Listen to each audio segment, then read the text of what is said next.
Assalamualaikum warahmatullahi wabarakatuh. Perkenalkan, kami dari kelompok 1 yang beranggotakan saya sendiri, Ali Mustafa, Angga Wahyu Pratama, dan juga Aprilia Rahayu Ningsih. Di sini kami akan mempresentasikan makalah tentang sejarah teknologi pendidikan. Yang pertama yang akan kita bahas adalah tentang pengertian teknologi pendidikan. Kata teknologi seringkali dipahami oleh masyarakat sebagai produk atau alat elektronik. Bagi ilmuwan dan ahli filsafat ilmu pengetahuan diartikan sebagai pekerjaan ilmu pengetahuan untuk memecahkan masalah belajar peserta didik. Dengan demikian, teknologi lebih mengacu pada solusi dalam mengatasi masalah belajar peserta didik. Teknologi adalah suatu disiplin ilmu yang rasional dirancang untuk penguasaan ilmu pengetahuan secara sistematis dan logis untuk meningkatkan pemahaman peserta didik. Teknologi tidak harus menyiratkan penggunaan mesin, tetapi lebih banyak penggunaan unsur berpikir dan menggunakan pengetahuan ilmiah. Teknologi selain mengarah pada teknologi informasi, teknologi meliputi perencanaan, proses pelaksanaan, evaluasi, manajemen, dan mekanisme dalam menciptakan kondisi pembelajaran dan kehidupan yang kondusif. Teknologi pendidikan tumbuh dari praktek pendidikan dan gerakan komunikasi audiovisual. Teknologi pendidikan semula dilihat sebagai teknologi peralatan yang berkaitan dengan penggunaan peralatan, media, dan sarana untuk mencapai tujuan pendidikan atau dengan kata lain, mengajar dengan alat bantu audiovisual. Teknologi pendidikan merupakan suatu konsep yang relatif baru. Masih banyak yang mempertanyakan konsep teknologi pendidikan dan bidang garapannya. Oleh Miyarso, dijelaskan bahwa teknologi pendidikan sebagai suatu konsep mengandung sejumlah gagasan dan rujukan. Gagasan yang ingin diwujudkan adalah agar peserta didik dapat berkembang secara maksimal dengan memanfaatkan teknologi sedemikian rupa, sehingga selaras dengan perkembangan masyarakat yang akan datang. Konsep teknologi pendidikan merupakan hasil sintesis dari gejala yang diamati dan kecenderungan kehidupan manusia yang akan datang. Sekian yang dapat saya sampaikan. Untuk materi selanjutnya akan dijelaskan oleh rekan saya. Sekian, wassalamualaikum warahmatullahi wabarakatuh. Bismillahirrahmanirrahim. Assalamualaikum warahmatullahi wabarakatuh. Sebelumnya saya perkenalkan, nama saya Angga Wahyu Pratama. Di sini saya akan meneruskan presentasi dari teman saya tentang sejarah teknologi pendidikan. Sejarah teknologi pendidikan di Indonesia.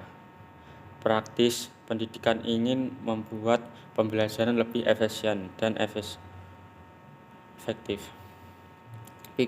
Pikiran untuk mencari cara yang sistematis terus berkembang dari waktu ke waktu. Mulai dari upaya coba-coba atau trial and error dan mencapai puncaknya melalui praktek pelaksanaan berdasarkan hasil penelitian secara formal. Pada dekade pertama tahun 1900-an, kegiatan dalam bidang pembelajaran terbatas pada penggunaan papan tulis, penggunaan media cetak, audio, dan kemudian audiovisual. Arah kegiatan tersebut menciptakan variasi dan memperkaya pengalaman belajar tatap muka. 10 tahun kemudian berkembang dengan pesat penggunaan siaran radio dan siaran televisi. Era ini menampilkan peran radio dan televisi secara masif dalam pendidik formal dan non-formal. Pada lembaga pendidik tatap muka dan jarak jauh, penggunaan media pendidik menjadi sangat luas dan diapresiasi oleh masyarakat pendidik baik di negara maju maupun negara berkembang.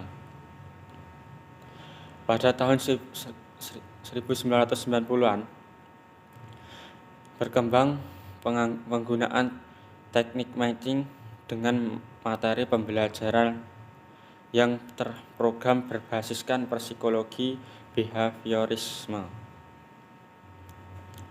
Penggunaan sangat populer pada bidang pelatihan militer dan dunia bisnis industri. Karakteristik dari pengajaran yang menggunakan teknik matching tersebut adalah adanya perumusan tujuan pengajaran yang operasional berorientasi pada hasil belajar yang dapat diukur, langkah-langkah atau prosedur kegiatan belajar yang mengarah pada pencapaian tujuan. Assalamualaikum warahmatullahi wabarakatuh. Sebelumnya, perkenalkan nama saya Aprilia Rahyunise. Di sini saya akan menjelaskan mengenai sejarah singkat teknologi pendidikan, melanjutkan penjelasan dari teman saya. Bidang desain pembelajaran di dunia berkembang sangat pesat sejak awal tahun 1980-an sampai saat ini, dan yang paling populer adalah The Systematic Design of Instruction.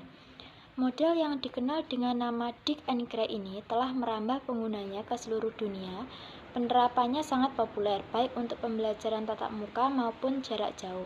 Model ini kemudian dikembangkan dan diadaptasikan menjadi model penelitian dan pengembangan yang digunakan untuk pendidikan. Efektivitas dan efisien model tersebut dapat dilihat dari segi penggunaan waktu, sumber daya khususnya biaya, dan juga tenaga yang digunakan untuk penelitian. Suatu perkembangan terbaru teknologi pendidikan muncul pada awal abad 21, di mana satu fokus perhatian teknologi pendidikan yang semakin meluas dalam pendidikan jarak jauh. Pada tahun 1990-an berkembang pengguna komputer untuk pembelajaran interaktif dengan menggunakan jaringan komunikasi. Sekian penjelasan dari saya, atas kurang lebihnya saya mohon maaf. Wassalamualaikum warahmatullahi wabarakatuh.